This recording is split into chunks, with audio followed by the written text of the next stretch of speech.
आज जियोग्राफी और paper series में हम चर्चा कर रहे हैं 15 और 11th मार्क में 2016 के दूसरे प्रश्न में। पहले प्रश्न में हम चर्चा कर चुके थे जो था भू आकृतिक प्रदेश और उसके उपक्षेत्रों का वर्णन। प्रश्न यहाँ पर पूछा गया है कि मध्य प्रदेश के खनिज एवं ऊर्जा संसाधनों का वर्णन कीजिए। प्रश्न ज्यादा घुमावदार नहीं है, फ्लैट क्वेश्चन है यहाँ पर, और 300 में आपको पुराने सिलेबस के अकॉर्डिंग लिखना था, तो यहाँ पर ये मैं इसे 300 में लिखूंगा। देन ये भी बताऊंगा कि 200 में कैसे लिखा जा सकता है। प्रश्न है कि मध्य प्रदेश के खनिज एवं ऊर्जा संसाधनों का वर्णन आपको करना है। लेकिन इससे पहले आपके लिए सूचना कि एमपीपीएससी के लिए स्पेशल पेड कोर्स अवेलेबल है, सो आप जल्दी से जाकर विजिट कर लीजिएगा।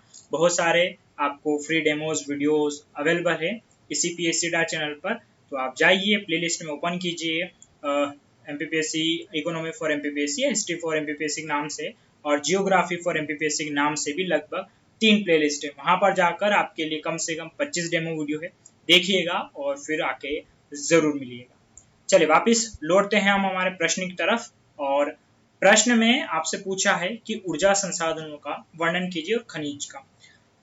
ये जो प्रश्न है थोड़ा सा बहुत सारे बच्चों के लिए कॉम्प्लिकेटेड भी है कि इसको कैसे लिखा जाए। यहाँ पर ऊर्जा संसाधन और खनिज दोनों पूछा है, यानी कि दोनों पर जाना है। कुल मिला के ये बात, आप किसी में एक ज्यादा और एक कम वाली तवज्जो वाला काम नहीं कर सकते हैं। खनिज आपको पता होगा, मध्य प्रदेश के जो खास खास खनिज है उनका वर्णन करना, ऊर्जा संसाधनों का वर्णन करना। वर्णन से मतलब वो कहाँ कहाँ पर पाए जाते हैं वो आपको वर्णन करना है। ऊर्जा संसाधन में आपको पता होगा कि जो खासकर ताप विद्युत संयंत्र उनका हमें वर्णन करना है। हालांकि अगर क्वेश्चन ऊर्जा संसाधन में सेपरेट होता तो हम और डिटेल में जाते, लेकिन यहाँ पर हम नहीं जा पाएंगे। चलिए तो फिर शुरू करते हैं हम यहाँ पर। और एक चीज और मेरी तरफ से कि आप इस वीडियो को जरूर शेयर करें। अपना ज्ञान जो है आप अपने तक सीमित ना रखें, आपको अगर अच्छा लगता है तो अपने दोस्तों के साथ भी इसे जरूर शेयर करें। चलिए शुरुआत करते हैं। तो यहाँ पर हम एज भूमिका के रूप में पहले लिखेंगे कि मध्य प्रदेश खनिज एवं ऊर्जा दोनों संसाधनों के संचय एवं उत्पादन में अग्रणी राज्य। ओके, तो ऐसे छोटे छोटे कीवर्ड का आपको ध्यान रखना है कि भंडारण और उत्पादन दोनों में अग्रणी है। हालांकि देश में टॉप नहीं, लेकिन टॉप 5 में आता जरूर है। इसके अलावा खनिज उत्पादन में राज्य का देश में 5वां स्थान है, जिसमें कोयला, तांबा, मैग्नीज प्रमुख खनिज हैं।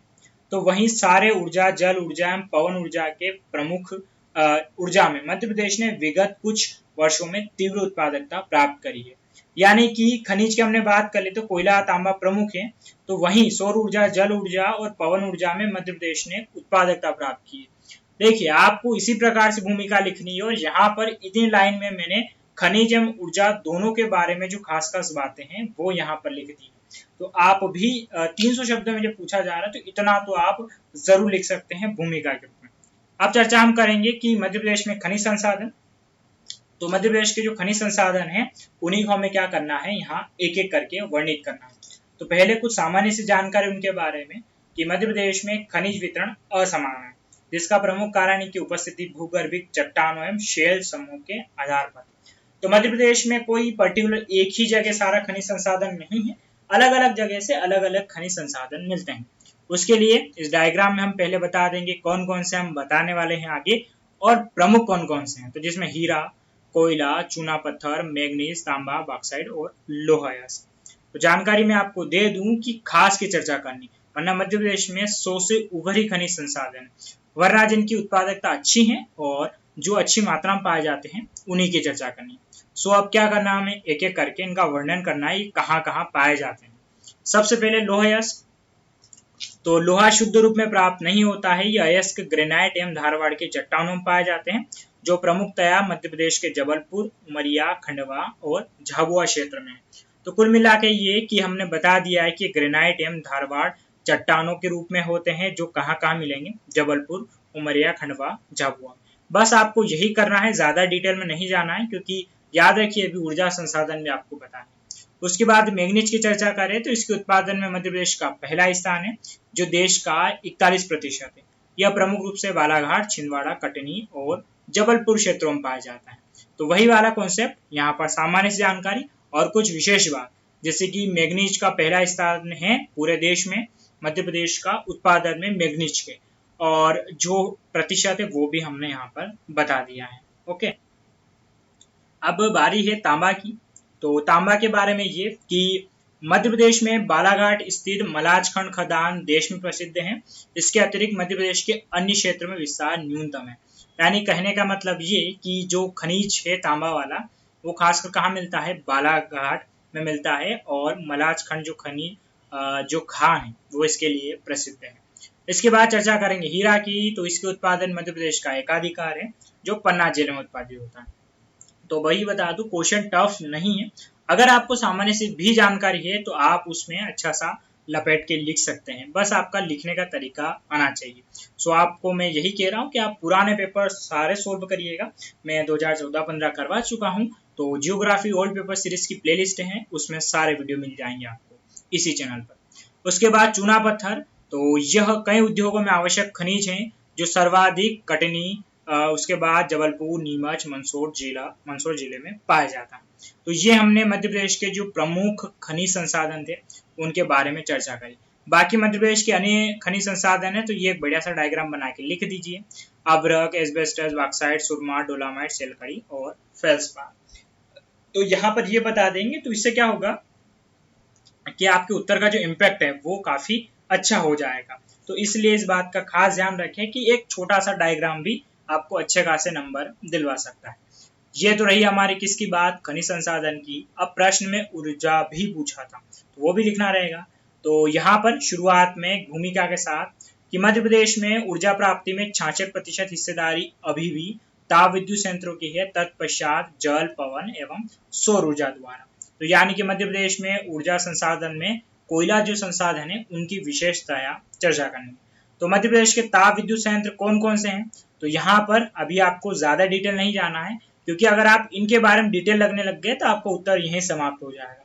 इस बात का खास ध्यान रखना है कि हमें जो ताप विद्युत और जल विद्युत संयंत्र परियोजना उनके सबके बारे में शॉर्ट ऐसे लिखते चलना है कि कम शब्दों में आपकी बहुत सारी बातें हो जाएं। तो यहाँ पर इनके नाम: अमरकंटक ताप विद्युत संयंत्र, विंध्याचल ताप विद्युत संयंत्र, सतपुड़ा ताप विद्युत संयंत्र, संजय ताप और चांदनी ताप।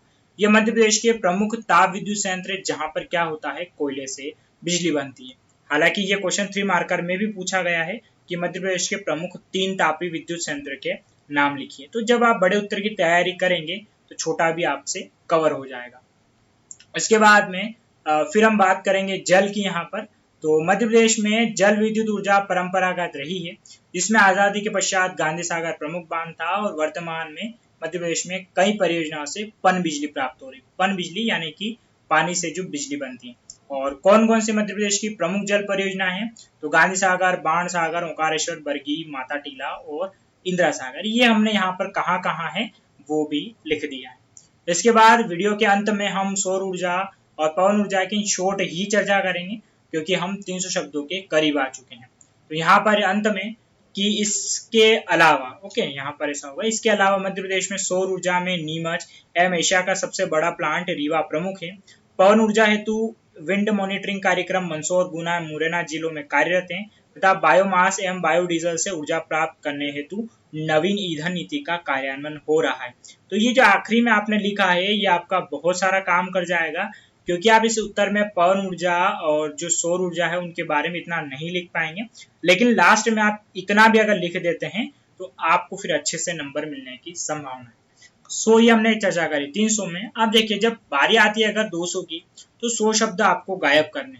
बस यहाँ पर 100 शब्द अगर हटाने की बारी आती है आपको कि 100 शब्द आपको कम करने हैं, तो वो कहाँ करते हैं, तो उसके लिए शुरुआत में हम चलते हैं। मैं आपको बता देता हूँ कि इसमें कौन सी चीजें आप छोड़ सकते थे ताकि आपका उत्तर 100 में अच्छे से हो सकता था, 200 में सॉरी। ओके, तो खैर यहाँ पर ये वाला जो कॉन्सेप्ट है आपके सामने मध्य प्रदेश, ये तो आप क्या कर सकते हैं, इसको स्किप कर सकते हैं, क्योंकि जब अगर आपको, ठीक है, ये भी लगभग मैंने लिखा है तो ये 50 शब्द तो जरूर होंगे, 50 आप यहाँ पर हटा दीजिए और एक काम करिएगा, सिर्फ ये वाली लाइन यहाँ पर भूमिका के रूप में लिख सकते हैं कि मध्य प्रदेश में खनिज एवं ऊर्जा संसाधनों दोनों के संचय और उत्पादन में अग्रणी राज्य। उसके बाद यहाँ पर डायग्राम बनाकर कि मध्य प्रदेश के खनिज संसाधन, और खनिज संसाधन में ये वाली लाइन ना लिखें आप, और डायरेक्ट एक डायग्राम बना दें यहाँ पर, और उसके बाद में आपने जो चर्चा है ये ऐसी कैसी रहने दें। ओके, इसमें कोई चेंजेस ना करें, क्योंकि ये ज्यादा में नहीं है और 100 के आसपास ये सारा है, तो लगभग यहाँ पर हो जाएगा। उसके बाद में क्या करना है, मध्य प्रदेश के ऊर्जा संसाधन, तो ये वाला जो कॉन्सेप्ट आ जाएगा, डायग्राम में इसके नंबर नहीं कटने हैं आपके, यानी कि नंबर मतलब शब्द। तो ऊर्जा संसाधन भी आप क्या कर सकते हैं, ये वाला लिखकर पूरा का पूरा ऐसा का ऐसा लिख सकते हैं। तो ये उत्तर हमारा कितने में हो जाएगा, 200 में कंप्लीट हो जाएगा। आशा करता हूँ मैं जो समझाना चाहता था वो समझ में आया। मैं जो कह रहा हूँ वो ये बात कि ये वाले आपके क्या होते हैं, काउंट नहीं होते हैं, नंबर के आपके जो शब्द हैं उसके अंतर्गत, तो आप इन्हें लिख सकते हैं, डायग्राम या फ्लो चार्ट के फॉर्म में आ रहा है। ओके, चलिए साथियों, तो आशा करता हूँ मैं आपकी इस उत्तर में बेहतर मदद कर पाया हूँ। आपको वीडियो अच्छा लग रहा है तो अपने दोस्तों के साथ में इसे शेयर जरूर कीजिएगा। आज का वीडियो यहीं समाप्त होता है। धन्यवाद।